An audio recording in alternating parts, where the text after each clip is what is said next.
Hello friends, welcome back to my channel mom aspirant life.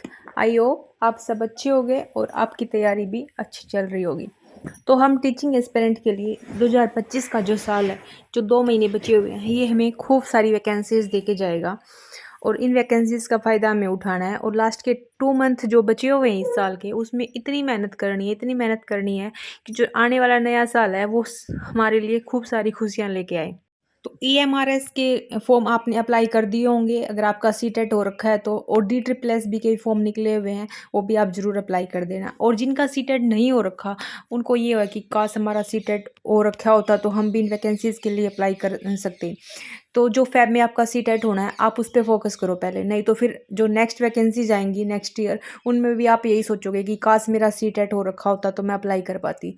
तो आपकी first priority आपका CTET का exam होना चाहिए और उस सीटेट की तैयारी इतने अच्छे तरीके से करो ताकि जो वैकेंसीज़ में बैठो ना, जब वैकेंसी आएँ उस एग्ज़ाम के लिए आप बैठो और आपकी वो सीटेट की तैयारी आपको वहाँ हेल्प करे, ठीक है ना। क्योंकि अब जो ईएमआरएस का एग्ज़ाम है उसमें हमारे 60 मार्क्स की मतलब पैडा का रोल है, ठीक है ना। और वो सीटेट से बस थोड़ा हाई लेवल आएगा, लेकिन बेस तो हमारा वहीं से बनेगा ना सीटेट से। तो अपने सीटेट की तैयारी को बहुत अच्छे तरीके से करो, ना कि ये मान के कि मुझे सिर्फ 90 मार्क्स चाहिए। नहीं, आप जितना अच्छा कर सकते हो उतना अच्छा करो और अपना सीटेट को क्लियर करो ताकि जो नेक्स्ट वैकेंसी आए आप उनमें अप्लाई कर सको। तो ईएमआरएस का फॉर्म मैंने अप्लाई कर दिया, डी ट्रिपल एस बी का भी फॉर्म मैंने अप्लाई कर दिया। अब इनके लिए तैयारी करूँगी मैं कंटिन्यू। और ईएमआरएस के लिए हमारे पास 40 डेज़ बचे हुए हैं, तो 40 डेज़ का चैलेंज मैंने लिया है और 40 डेज़ में अपनी तैयारी को कैसे करूँगी वो मैं आप सबके साथ शेयर करूँगी। आप चाहो तो आप उस चीज़ को फॉलो कर सकते हो, या उसमें से आपकी कोई हेल्प हो तो आप ज़रूर करना, ठीक है। मैं डेली बताऊँगी कि आज मैंने क्या पढ़ा, कितना पढ़ा और कहाँ से पढ़ा, ठीक है। तो मैं थोड़ा-सा बता देती हूँ कि मैंने अपना जो स्ट्रैटेजी है 40 डेज़ की वो कैसे बनाई है, किस तरीके से बनाई है। जो मैंने डिवाइड कर लिया है 30 डेज़ प्लस 10 डेज़। 30 डेज़ हमारे नवंबर के और 10 डेज़ हमारे दिसंबर के।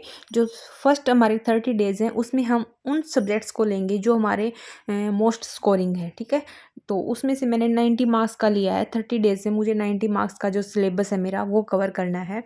90 मार्क्स में हमारे क्या-क्या चीज़ें हैं, टीचिंग एप्टीट्यूड है और प्लस में हमारी डोमेन नॉलेज है, ठीक है। टीचिंग एप्टीट्यूड हमारा 30 मार्क्स का है, ठीक है। जो सीटेट में हम पढ़ा था, हमने जो भी पढ़ा वही है, लेकिन उससे लेवल हमारा थोड़ा अप हो जाएगा, ठीक है।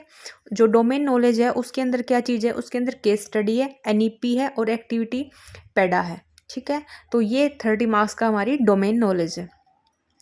फिर है हमारा आईसीटी यानी कंप्यूटर, 15 मार्क्स का हमारा कंप्यूटर है। फिर हमारी रीजनिंग, 15 मार्क्स की रीजनिंग है।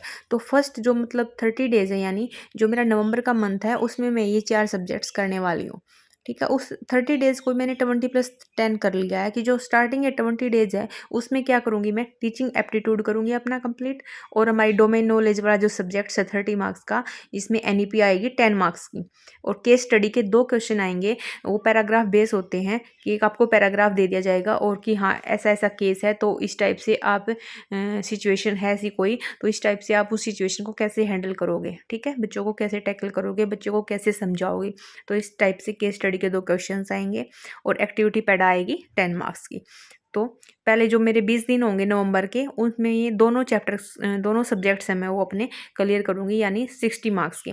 फिर नेक्स्ट जो 10 डेज़ बचते हैं हमारे नवंबर के, उसमें मैं कंप्यूटर और रीजनिंग करूँगी, ठीक है। रीजनिंग सबको पता है कितने टाइम से तैयारी कर रहे हैं, रीजनिंग के लिए इतना ध्यान देने की ज़रूरत नहीं है, बस अपने जो नोट्स हैं उनको रिवाइज करना है और कोई टॉपिक कमज़ोर है तो उसको एक बार उसकी थोड़ी सी प्रैक्टिस करनी है।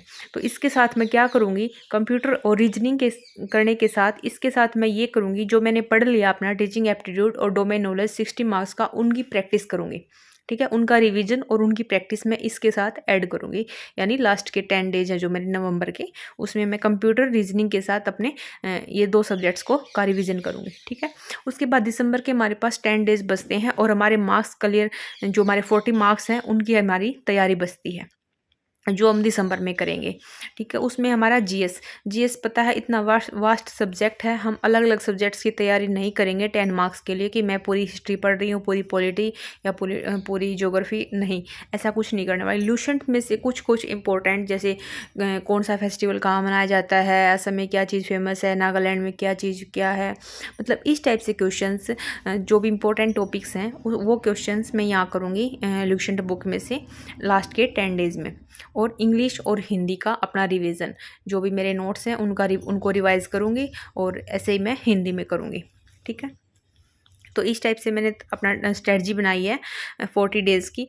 टाइम टाइम मैनेजमेंट आप अपने अकॉर्डिंग टाइम मैनेज कर सकते हो कि आप मतलब सिर्फ आप तैयारी करते हो कि आपकी शादी भी नहीं हो रखी और आपके पास फुल टाइम है तैयारी के लिए, तो फिर तो आप आराम से 8 से 10 घंटे निकाल सकते हो। लेकिन मेरी शादी हो रखी है, बच्चा है मेरे साथ छोटा, तो मुझे 5 से 6 घंटे मिल जाएँगे, तो वो भी मेरे लिए इनफ होगा। और वो मिलेंगे नहीं, वो मुझे निकालने पड़ेंगे। अगर आपकी भी शादी हो रखी है या फिर फैमिली बड़ी है या फिर बच्चा है, तो आपको मिलेंगे नहीं। कोई आपको ये नहीं कहेगा कि हाँ, ले ये लो, आपका काम मैं कर देती हूँ या फिर आप जाकर पढ़ लो। नहीं, ऐसा कुछ नहीं होने वाला है। आपको खुद ही एफर्ट्स लगाने पड़ेंगे। आपके काम के साथ आपको टाइम निकालना पड़ेगा।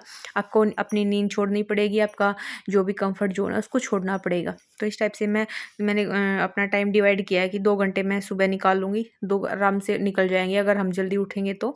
अगर आपका काम 6 बजे स्टार्ट होता है तो आप 3 बजे उठ जाइए, आपका 7 बजे स्टार्ट होता है तो आप 4 बजे उठ जाइए। इस टाइप से आप 2 या ढाई 3 घंटे जितने भी आपसे पॉसिबल हो, सुबह आप निकालें। उसके बाद 2 घंटे सुबह दोपहर को आप बच्चे सोने के बाद या बच्चा स्कूल जाता है तो उसके जाने के बाद आप दोपहर को निकाल सकते हो, और 2 घंटे आप कोशिश करें कि शाम को निकालें सोने से पहले। और इस तरह से आपके 5 से 6 घंटे कम से कम होने चाहिए, तभी आपका सिलेबस हो पाएगा।